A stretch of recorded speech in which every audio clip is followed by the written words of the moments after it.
I'm Elizabeth from ElizabethHalford.com and welcome to webisode number 1 on the Rock the Shop Business channel. Today we're going to be talking about Facebook. There are two things that most people acknowledge they need web speaking when they establish a business, particularly a photography business. And those two things are a website and a Facebook page, or a Facebook presence, I should say. Now, a website is the way that new and potential and existing clients come to you. They come and see your work, you tell them about yourself, maybe about your pricing, and about how they can get in touch with you to book a session with you. But your Facebook presence is the mechanism by which you reach out to them. It only takes one action. They just have to click like if you have a Facebook page, and after that you've got them. You're able to go to them. So it's a wonderful way to presence yourself and presence your business online in a place where people are. People log onto Facebook every day. There are millions and millions of people. I think it's something like 60% of all Facebook users use their Facebook more than once a day even. So Facebook is a wonderful way to get in touch with your clients, to stay up with your current clients, and bag yourself a few new ones. So let's talk about the 3 ways that you can presence yourself on Facebook.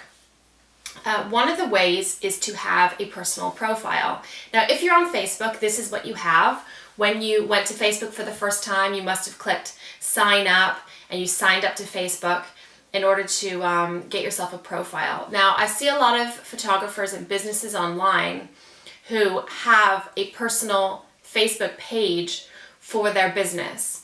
So for example, if I were to go into Facebook and sign up again, but instead of saying Elizabeth Halford, I would say Elizabeth Halford Photography, and make a whole new profile just for my business. This is what I see a lot of photographers doing as a way of presencing themselves on Facebook. This isn't really the appropriate way to do that. That is, profiles are meant for individuals. It not only is it inconvenient, whereby clients or people who are just interested in you will have to send you a friend request that you would have to respond to before they can connect. That puts a couple extra steps in the process, which would deter people from connecting with you on Facebook. And then another factor there is that it doesn't even really mesh with Facebook's terms of use. If someone were to fall upon your Facebook page, or someone were to report it, a rival business or something, then they might be able to get you kicked off of Facebook for using the profile in an inappropriate manner. So don't make yourself a new profile for your business. The second way that you can presence yourself on Facebook is to start a group. Now, groups, so you've got a profile, you've got a group, and then you've got a page, which we'll talk about in a minute.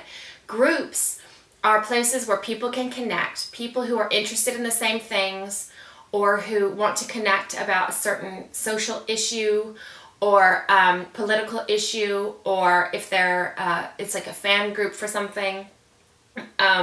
This is a place where people gather to join into a community centered around a certain theme, such as, like I said, political issues, causes, hobbies, or interests. Churches, athletic teams, youth groups, these are the appropriate people to be using groups. One of the ways that a group could be inconvenient if you want to just establish yourself as a business is that when people are a part of a group, Facebook assumes that they all want to keep in touch with what everyone else is doing, not just with what the group owner is doing. So for example, I have a page, and if I post links or this video or something, it shows up. Now, if someone were to go and post something to my page, it would also tell you about that, because Facebook is assuming that we all want to be in the same community together and continually updated on each other's activity.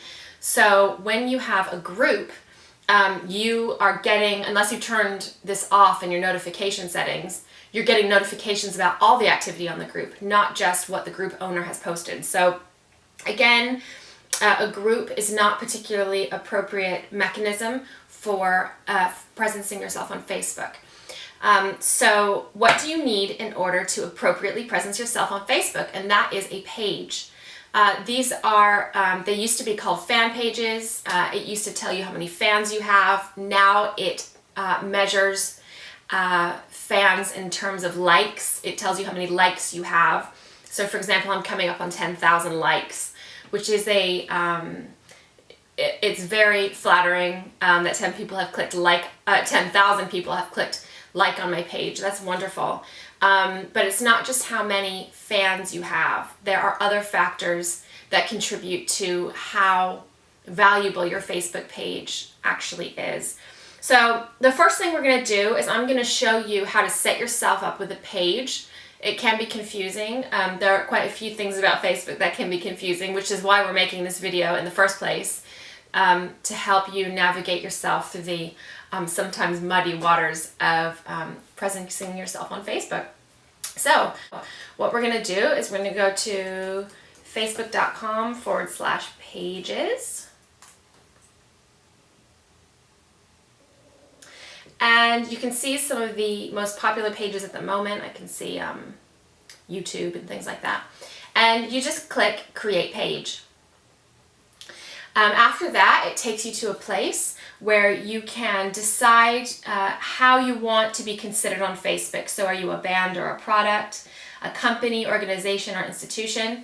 For my Gracie May Photography Facebook page, I put myself as a local business because I actually want to get local business. Although for Elizabeth Halford Photography, I believe I put myself as a cause or community, if I can remember correctly.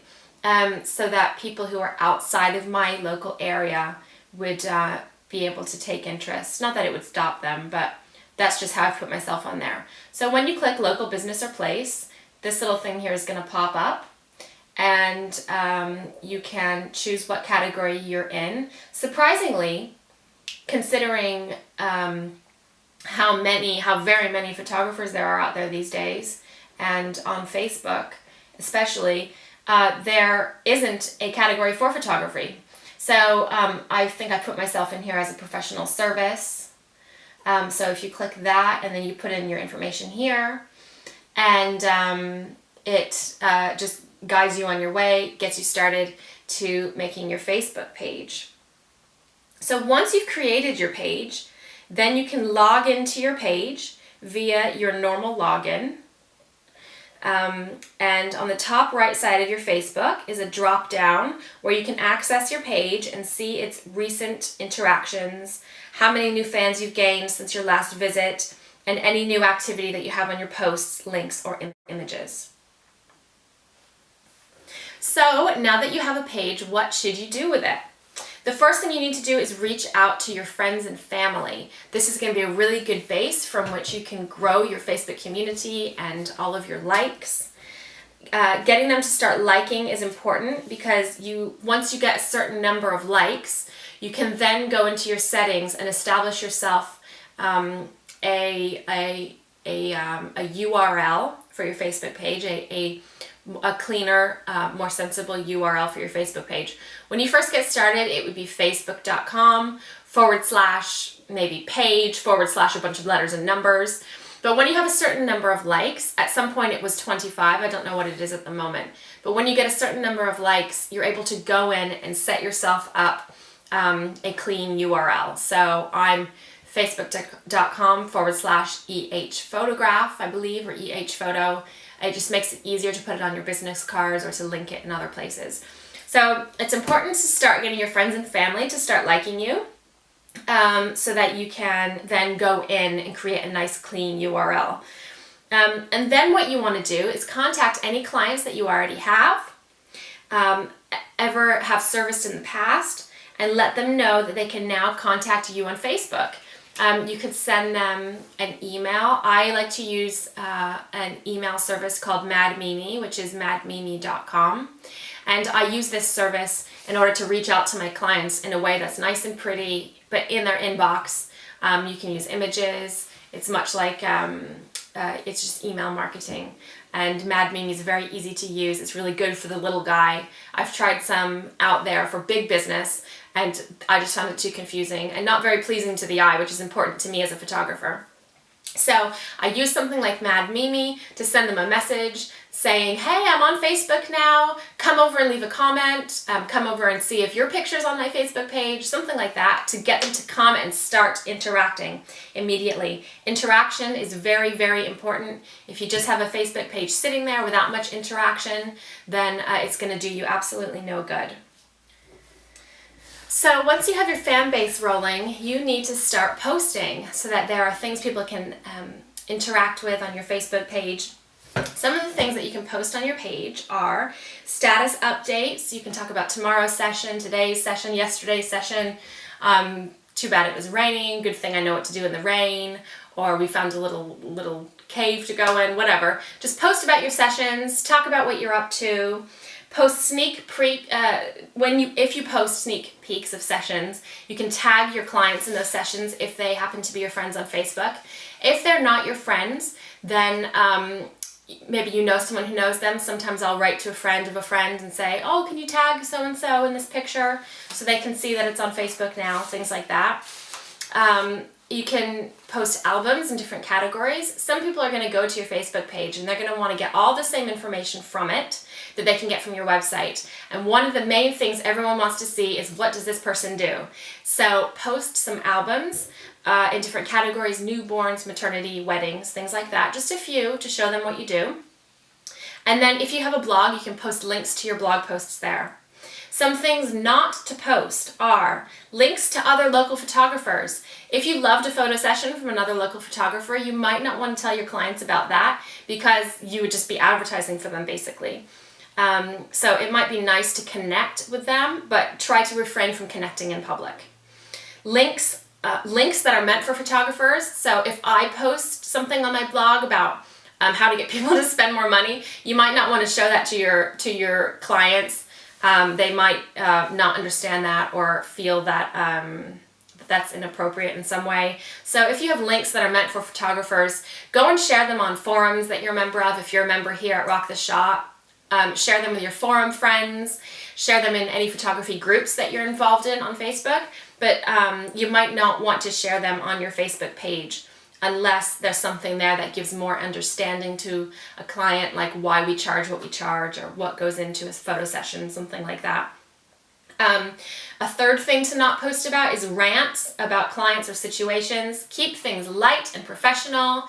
Don't rant about a client or a situation, even if you think you're being vague. That's definitely not the place for that. And the very last thing I could think of that you wouldn't want to be posting on your Facebook page, potentially, I don't want to post about it, is political stances or anything that's going to alienate your client base, unless you're particularly only going for a certain religion of people or class of people, I don't know. Try to refrain from posting any personal things. Personal things are fine. A lot of people say they like them. It puts a human face to the business. But avoid posting anything that will alienate people or hurt people's feelings and things like that. So on that note, I did get a question from someone in the Rock the Shop forum when we posted our preview for these webisodes. And one of the questions was, should I accept friend requests from clients on Facebook? I get friend requests. I'm a member of lots of different communities, and I get friend requests from people I don't know. With regards to photography, or my daughter has Rett syndrome, which a lot of people know about because I have a blog about that. So I do get a lot of friend requests from other people who have Rett syndrome in their lives. I also get friend requests from clients who I've done maybe mentoring with on Facebook and things like that. I've chosen, mentoring with via Skype or maybe even in person. I've chosen to keep things professional and things personal. And I've chosen to, sometimes I write to them and I say, thank you so much for friend requesting me. However, I keep my personal profile for my close personal friends and family, something like that. Simply because I do have a loud mouth, as you know. I spout off about all sorts of things. I'm very opinionated, and that's all well and good in the photography community. I can talk forever about why you shouldn't I don't know, who gets to call themselves a professional or why you should do in-home viewing sessions, whatever. I spat off about those things. But my personal page, I spat out about all different kinds of things. And again, I don't want to alienate anyone. I don't want people to misunderstand me. My close friends and family understand the things that I rant about. But I don't think my clients or people who don't know me will. And I don't want to give people the wrong impression of who I am. And so I have chosen to remain personal on my personal page. You can either just click no, or you can explain why, or you could just say, oh, maybe you were looking for my fan page. Go here and click like, and I post on there more than I post on my personal page, so you can still stay in touch. Something like that. Keep it light and airy. You don't need to explain that you don't want them in on your personal life. Just be professional as always. So when to post? It's really good to post in the morning when people are getting online. They're getting, either in the morning or at night. People get online before they go to work. They get online when they get home from work. Posting in the afternoon, unless your main client base is maybe moms who don't have an outside job. I don't want to say non-working moms because we work very hard. But if your client base is not at home in the afternoon, post in the morning and post at night, because as things get older on Facebook, they go down further and further on the news feed and lose their importance. People are posting very, very quickly, and so and a lot. So things on the feed get old very quickly. Don't post something and then walk away from your computer. If you post an image or information about an upcoming mini session day or something like that, don't post and walk away. People are going to be sitting at the computer, maybe asking you questions, leaving comments. You might want to say thank you so much for your nice comments, or answer questions about the mini sessions. So make sure you don't just post something and walk away from your computer. So now I want to talk about how Facebook prioritizes things and the weight that they give to different types of posts and different types of activity on Facebook. Everything on Facebook is not just chronological. When I first started using Facebook maybe about 10 years ago, and I was connecting with friends and family, and you logged in, it would just be a chronological list of all the status updates that people posted. It's not like that anymore. Facebook decided that they needed to start, because now we start connecting with so many people and making friends with so many people on Facebook. They say, surely Elizabeth Halford doesn't want to see status updates and photos from 600 people, so we're going to decide what's important to show her. Which I actually, every time you go online, every time there's a new update for Facebook, you see people going, oh, I hate it, I hate this, I hate that, and they hate it, and then a few months later they've embraced it. So this is one of those things, I'm still in a love-hate relationship with Facebook concerning how they decide what's important to me. So they prioritize things differently. If 10 of my friends are talking about a photo or making comments on a photo, then Facebook is going to say, that must be important to Elizabeth Halford. I'm going to show it to her.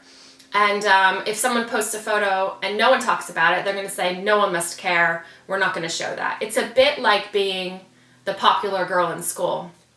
I was reading on Jamie Swanson's blog the other day, and we're going to be having her come on with us in a minute for an interview, which I'm really excited about. But she runs the Modern Tog blog, and she was saying that the Facebook pages, it's kind of like being the popular girl in school, and you don't get popular because you're talking to people. You get popular because they're talking to you. And this is how Facebook approaches prioritizing things. So number one in priority for Facebook is photos and videos. Number two in importance is links, and number three is status updates. So where you might view your new type of news feed now that it's been updated again this year, you'll see photos and videos are higher at the top. There's a lot more of them. Then there's some links, and then as you go down the pages of status updates, there might be status updates in between if it's friends that you interact with a lot. And so this is how Facebook prioritizes things.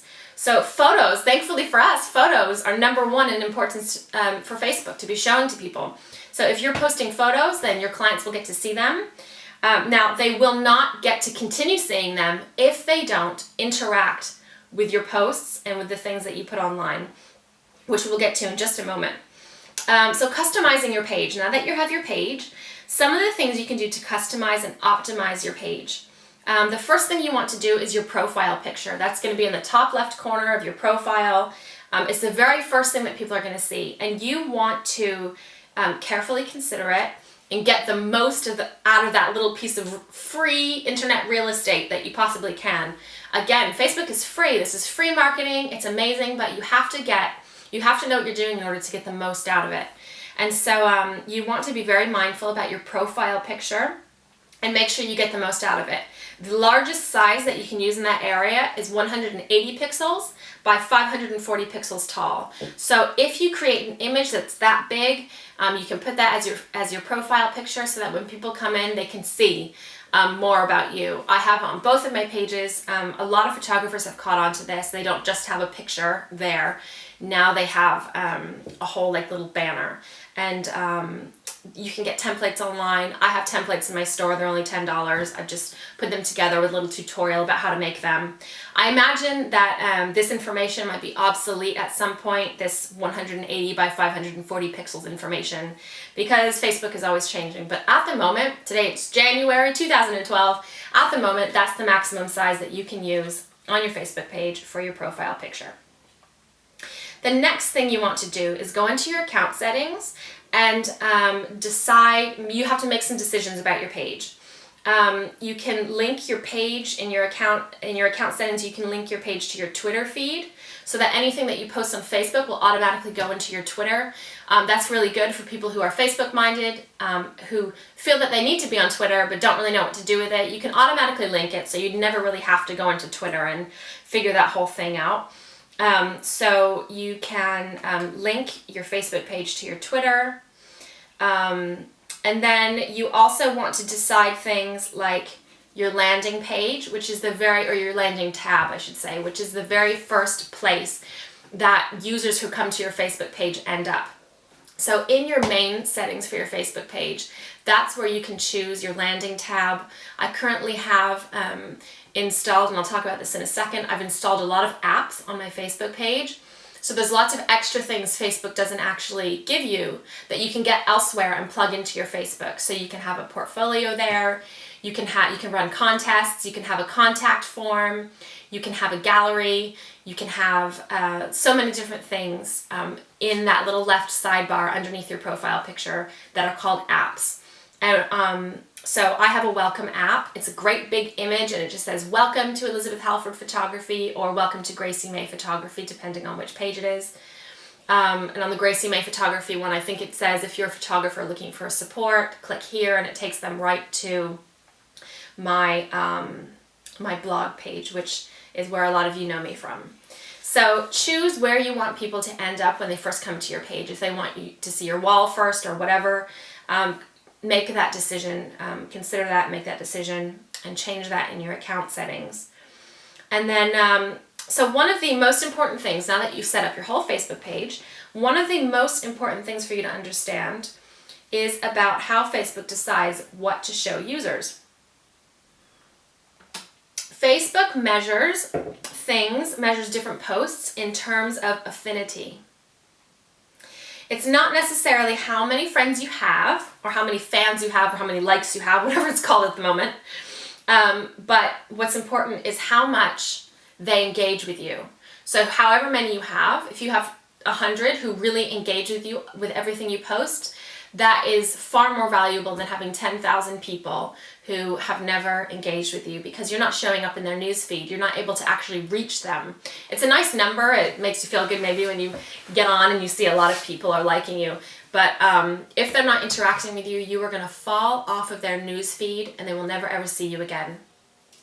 So it's really important to so again, Facebook measures popularity in terms of affinity. It's important to keep your affinity high to keep people interacting with you.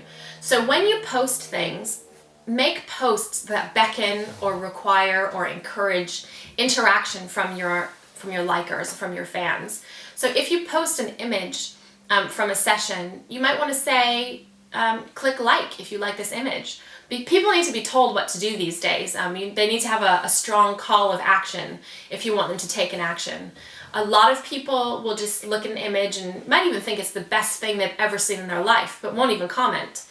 And that's because I think now that Facebook has gotten a bit older, it's not as much of a, it's not as much of a novelty anymore. People are getting like comment fatigue, almost tired of commenting. It's kind of like, oh yeah, I really like that, but I'm sick of typing now, so I'm not going to say anything about it. So say something like click like, or click like if you have ever had a session with me before, or do a survey in your status update. Where would you really like to see my next set of mini sessions? Would you like to see it in a lavender field or a bluebell field or daffodils? You know, get interaction from your likers, from your clients, from your potential clients, from the people who are just silently watching your page. Because if they continue to be silent, they won't be able to watch your page anymore, because Facebook is going to assume that they don't really care what you have to say, and they're going to stop showing those things to them.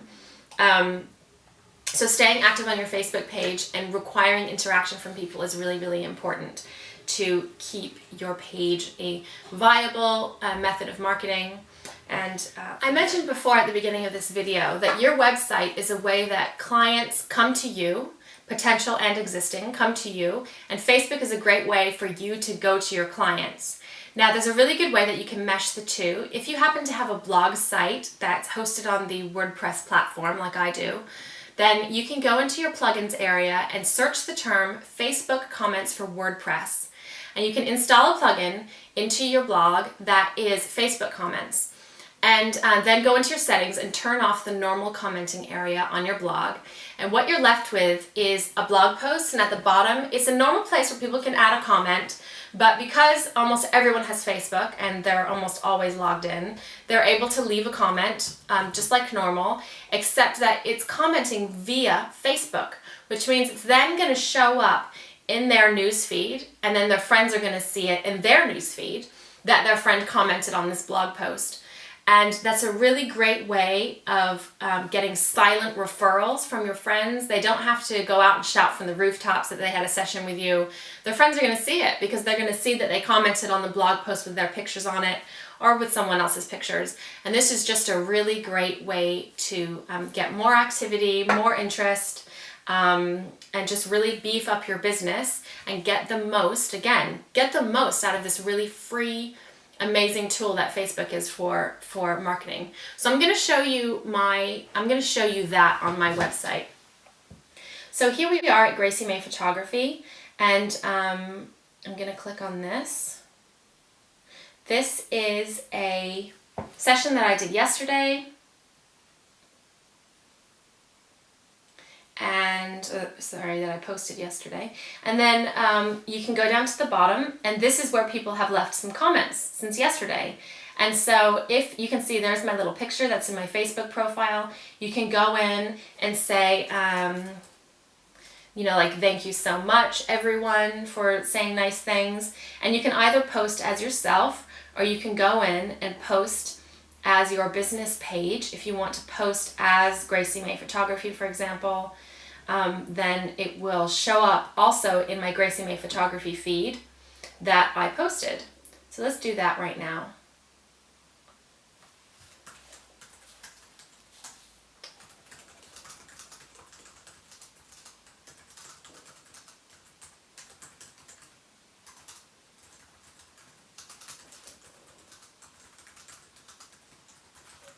So I'm going to say thank you so much.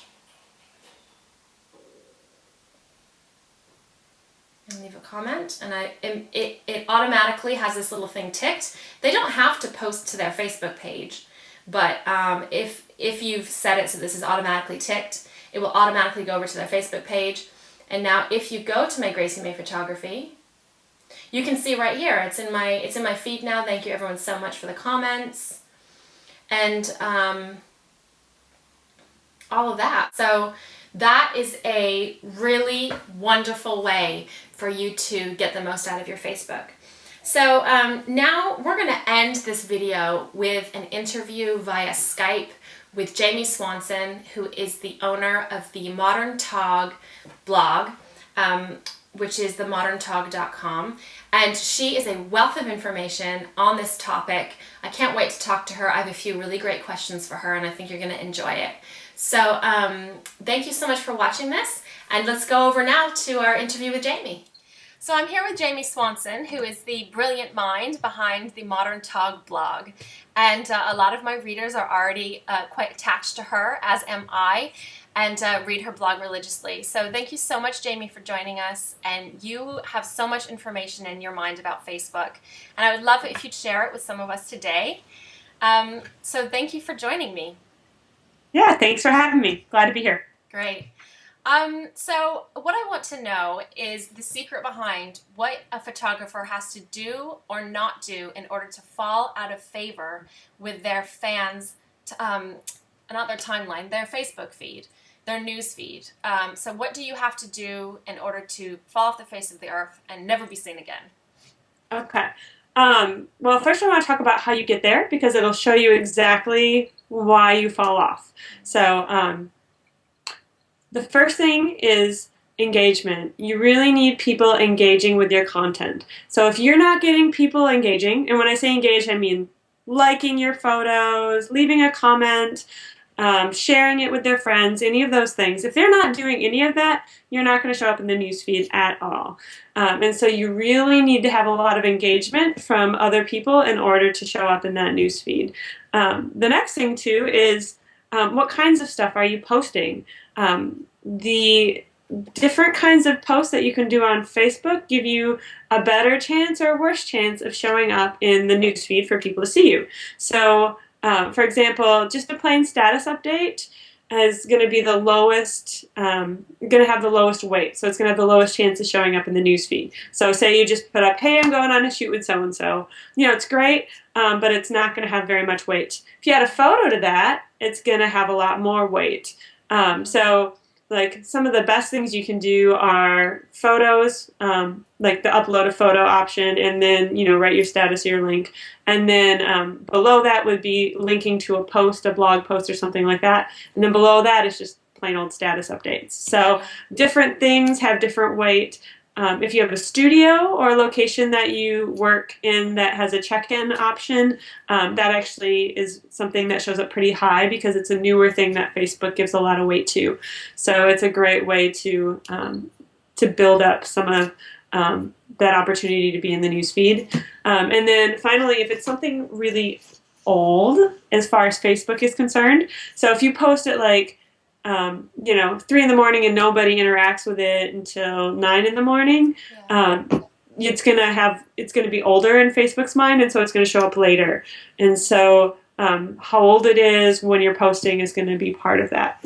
One of the other things that can cause you to fall off of people's news feeds pretty easily is if you are posting a bunch of junk that people don't care about, or hey, here's our sale, or hey, we're doing this discount, and hey, we're doing all this stuff, which is not bad to post.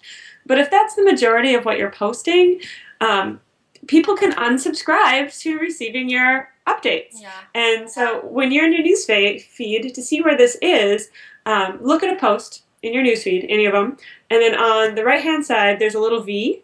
If you click that little V, you'll see all sorts of options. One of them is to unsubscribe. If people are doing this to your content, chances are you're not going to show up as high in other people's newsfeed, because that's telling Facebook, hey, this person isn't really posting valuable stuff that people want to share or interact with or care about. And so that's scary. You know, it is scary, isn't it? Yeah. And that's something new that just came out with the new Facebook layouts that happened a couple months ago. And so that's one thing for businesses. If you're giving a lot of value, one of the positive things that people can do is actually click that little V and click this is a top story, or mark this as a top story. And it'll say, hey, Facebook, this is valuable. And Facebook says, okay, we'll put it in more people's newsfeed. And so, you know, that's something that we have to be really careful with, because if we're not posting good stuff, people are going to unsubscribe, and it's just going to kill our businesses. Or if people aren't engaging with it at all, you know, that's saying to Facebook, you know, it's there, I see it, but I don't even like this enough to like it or comment. You know, that takes like half a second to do. And so Facebook says, man, that's not really valuable, we're not going to put it in the newsfeed, that sort of thing. So that's probably the biggest way to get yourself out of people's newsfeed is to have people unsubscribing, to not have anyone engaging, not to be posting very often, some of those things. So. Oh gosh, that's really, really good info. Thank you so much. So now we know what we have to do or not do in order to fall out of favor with the newsfeed. So what do we have to do to make sure that we stay on there in front of our viewers' eyes? Yeah, engagement, engagement, engagement. I talked a little bit about this. The best way to get engagement is to post things that people want to respond to, or that they'll see. Because a lot of times people would respond to it if they see it. So for example, one of the things that I really love to do, and this is really simple, but it makes a huge difference, is instead of just posting a link to the blog where I've just put up a bunch of client images, what I will do is I'll actually take a photo from their session and post the photo, and then in the description part, I'll say, hey, here's some photos from so-and-so's session. See more photos on the blog, and then I link directly to their post in the photo. The nice thing about that is you can tag the client so it shows up on their wall. It doesn't just show up as a link on your wall. It also shows up on their wall. But Facebook gives more weight to photos than the links, and so you have a better chance of it showing up in a newsfeed. And photos are displayed larger than the little thumbnail from a link is, and so people respond to things visually, and when we see them, we want to, pictures draw us in, video draws us in, and so putting that photo bigger is huge. An example I had of this was of a recent wedding that I just posted on my business page. I took a picture of the wedding party that I really liked and put it up, and then linked to the exact same thing that I said. And within like 5 minutes, somebody had come and tagged all the wedding party, because I had the bride and groom that I tagged, but somebody saw it and tagged every single one in the wedding party. And so now it's on every single one of their pages. Someone used the little share button to share it with their friends and family, saying, hey, check out my sister's, wedding photos, etc. So if you can get people hitting the share button, if you can get them tagged in a photo, engaging with it in any way, liking it, clicking that link on it is another way to engage. It's really wonderful. What I like to do is I like to have my favorite photos both in a Facebook gallery and on my website, but then have some photos that are unique on each. So some photos on my blog on the website where they aren't on Facebook, and then some on Facebook that aren't on the blog. And then at the bottom I like to say, hey, see more of these photos at such and such site. So you're sending your Facebook people to your blog, and your blog people to your Facebook page. So that's one way to get some more engagement. Asking stuff that's easy to respond to. When we're on Facebook, we're surfing really fast. We're going through, we're clicking, whatever. If something is too much work, we're not going to do it. So, instead of putting up a status and saying, describe your dream wedding, it's much easier to say, hey, what's one word that comes to mind when you think about what your dream wedding? And so with that second way, people just have to say, oh, lovely, or romantic, or elegant, or whatever. And it's really fast. It's really easy. They can just type it out and go. With the describe your dream wedding, it's, in depth. There's so much thought that goes into it, a lot of typing, whatever. You're not as likely to get engagement. So if you can do something, those one-word things are like gold, because it helps build engagement, and the more people engage, the more likely it is to show up in the newsfeed. If it comes, the other thing is the ticker. The ticker is that little part of Facebook that's always changing. That's like the most recent things that people are posting. So if you can get people to engage with your content when it's in the ticker, which I know a lot of people ignore, but some people actually see it. That's in the top right on your screen, is that right? Yep, okay. Top right of your screen. It moves every time someone posts something.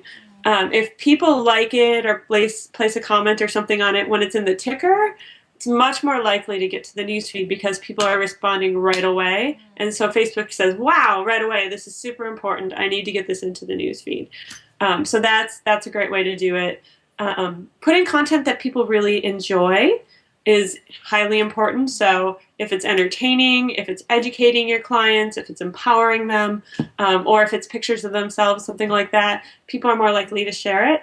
And one of the easiest things you can do is just tell them what to do. So it sounds funny, but at the end of your little thing saying, hey, if you like this photo, click the like button, or like our fan page, or share this with your friends by clicking share below, or leave a comment for this family about how beautiful their session was, that sort of thing. So I know it seems obvious, but just saying it makes someone say, oh yeah, I did like that, so I'm going to do this. That was super easy, takes half a second, why not? And that really builds your engagement and gets people gets people involved and shows Facebook that, hey, this is important. The other thing is time. Many of us are overnight business people where we're up until 3 or 4 in the morning to get that last blog post up or whatever. The time of day when you post is really important. There's not like this rule like you always should post at this time and never at this time. The goal is to post when your clients are online. So if you are online at 4 in the morning, but your clients are not, if you put that, photo up with a link to your blog post or whatever, it's going to sit there for a while with no one engaging with it because they're sleeping. And so it's not going to be given as much weight by Facebook.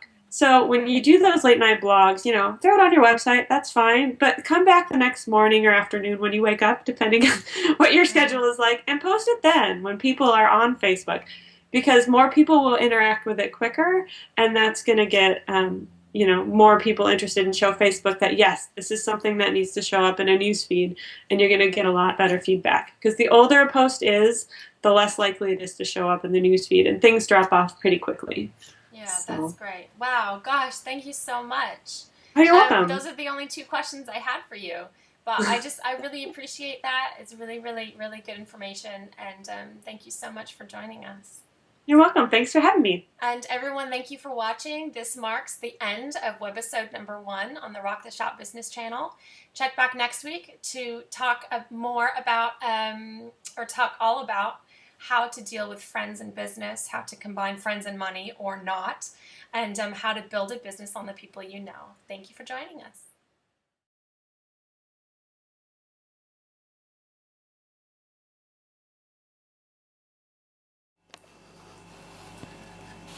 I'm not filming, I'm just...